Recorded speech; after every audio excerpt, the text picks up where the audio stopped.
তোমরা সবাই খুব ভালো করে গুরুর কাছে শেখো,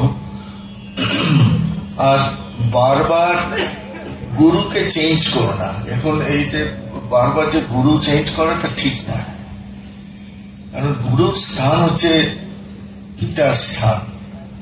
আমরা তো আমাদের পিতাকে কখনো বারবার চেঞ্জ করি না, তো সেইটা একটা মাথায় রাখতে হবে ভালো করে শেখা। কারণ আমাদের এই পশ্চিমবঙ্গে ছেলে মেয়েদের যে ট্যালেন্ট আমি দেখছি, ভারতবর্ষের কেন পৃথিবীর কোন জায়গায় আমি এরকম এত ট্যালেন্টেড ছেলে মেয়েদের দেখিনি।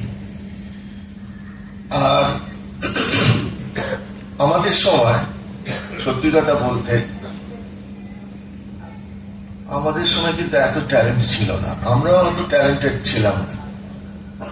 কিন্তু তফাৎ হচ্ছে ওই সময়কার সবাই খুব পরিশ্রমী ছিল।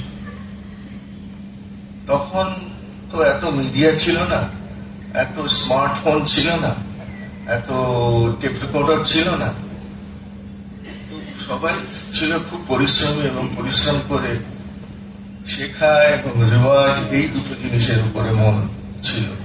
আর একটা জিনিস ছিল যেটা যেটা আমাদের ছোটকাল থেকে শিক্ষা দেওয়া হয়েছে এবং এখনো আমি সেটাই আপনাদের কাছে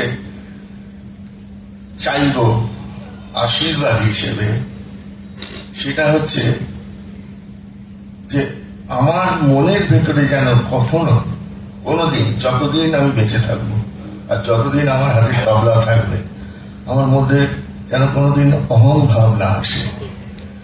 এইটাই আমি আপনাদের কাছে আমার চাইবার এইটাই আছে। এখনকার ছেলে মেয়েদেরও আমি এটাই বলবো, ভাই ভালো করে শেখো। আর কারণ এই সাবজেক্টটা এত বড় সাবজেক্ট, এখানে শেষ তো দেখা যায় না, আর শেষ নেই।